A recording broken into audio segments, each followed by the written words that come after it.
Okay, I saw something today that basically spurred a reaction to a feeling I've had for quite a while. I see a lot of people seriously fear mongering right now, and it's been happening for many months now. Um, but I have a really, it's with doing energy work, with being into astrology, I hate to see people gatekeeping and creating feeling from their opinion instead of looking at facts, at least what we have access to. So I've been looking at a certain timeline for this year, and I keep hearing people like super worried about war. Okay, I've seen a lot of astrologers talk about February 20th and like where the transits are moving, leaving the age of Pisces into the age of Aquarius, and I want to help hopefully understand some of the reason why people might be saying that, but also the undertone that maybe they're not quite looking at. So, okay, historically, before major wars happen or collapse happens in countries or even just to certain systems, you'll see resource panic, ideological hardening, which we've seen it, you can track it, right? Obvious enemies. We do have some. So that part's hard to ignore right now. And then like a very loud rhetoric. The news has been all over the place. It's not specific like when 9/11 and stuff happened where you knew exactly the only place we were really talking about. Right now we're talking about multiple countries. Highly unlikely, especially with where technology is. Okay, so that's like the first part of the problem, right? So right now we're actually seeing emotional exhaustion. Every day is breaking news. People get very tired of that. They start to pull out of it. Leadership paralysis. Statewide, you're not seeing a lot of movement right now. I know like the first of the year always brings new laws, but you're not seeing a lot of progression right now anywhere. Um, let's see. Uh, the biggest problem with where we are right now is when people do start to disengage, um, they don't mobilize. Whether that is you go stand up for what you believe in, or you start a knitting club and you hold emotion instead of uh, headlines. That's going to be a big part moving forward for this.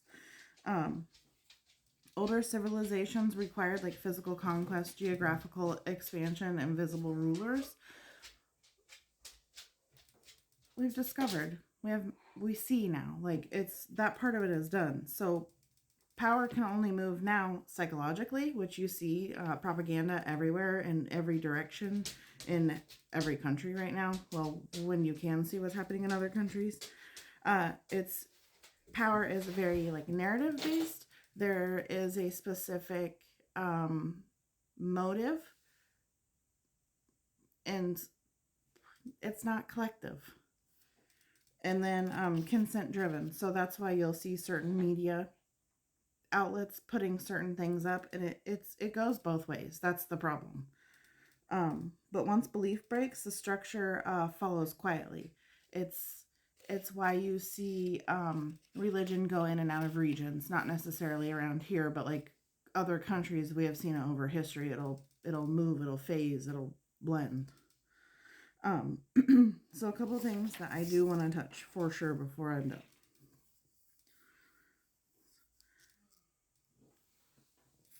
February 20th specifically, the sun enters into Pisces. Pisces is endings, grief, surrender, and spiritual fatigue. We've all been feeling it for months. That's where the grief whole topic is coming into the videos I've been writing that I was already talking about. It's not a spark. It's the moment where people realize they don't want to fight anymore.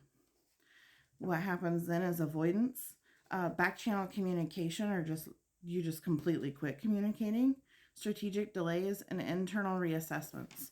People will go quiet. They're trying to figure out when you're pulling out of being told what to do and you're trying to learn how to listen to yourself for the first time, or maybe you've done it before and it backfired and you're trying again. That's where we're at right now. It's reaffirming what your system does say.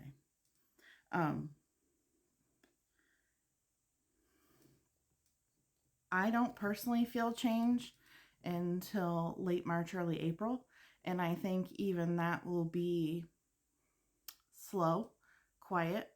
I think things are going to go back into the communities.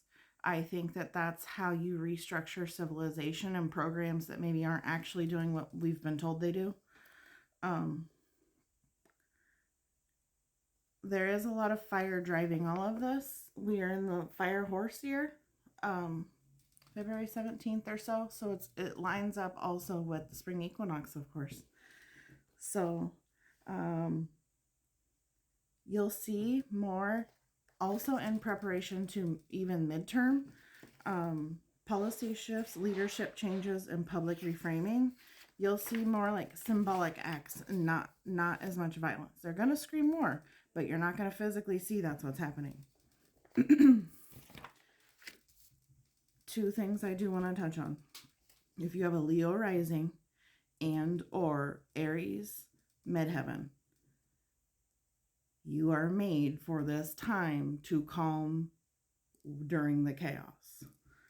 So, why? We don't feel the panic that other people feel. This is when we lock in. That's why I'm here making the video. I have both. Visibility during transitions we are built for. Leadership when direction is unclear, and acting without emotional flailing, because that is actually, it's how they keep control. It's how any system keeps control. It's how a workplace keeps control. It's how a friendship keeps control. If it has an emotional outburst, you're probably going to respond. If you're a people pleaser, like a lot of empaths are, you're going to fall right into that. We're also not wired for fear-based mobilization. Fear does not motivate us. We've seen it all every day of our lives since we've been born. If we were, the nervous system will tell you when you're in danger. It will feel like urgency, not noise. You're going to feel it in your body, the need for action, the call to action. It's not going to be chatter in your head. That's fear. This is like a big time for learning discernment instead of denial. The other one I want to talk about is Cancer Sun, especially 12th house. You're basically emotional weather radar, and with it being in the 12th house, you're going to pick up collective fear. So very important right now. You have deep subconscious pattern recognition, sensitivity to emotional undercurrents, and the ability to feel when something is real versus performative. Basically like energetic snipers. We see them. We know it. We can't unsee it once we see it. You'll pick it up as fatigue, not rage, grief, not aggression, and resignation, not mobilization. And that's exactly what we're seeing right now. Taurus moons are like body-based truth detectors. The moon doesn't respond to the hype. It responds to somatic reality. What do you feel? Where is it in your body? That's the discernment. If something intense would be in the vicinity, any sort of danger, you would feel tightening urgency or survival activation. Instead, right now, you'll feel steadiness, slow processing, and emotional containment. Where everyone else gets scattered, you know that things aren't actually breaking yet.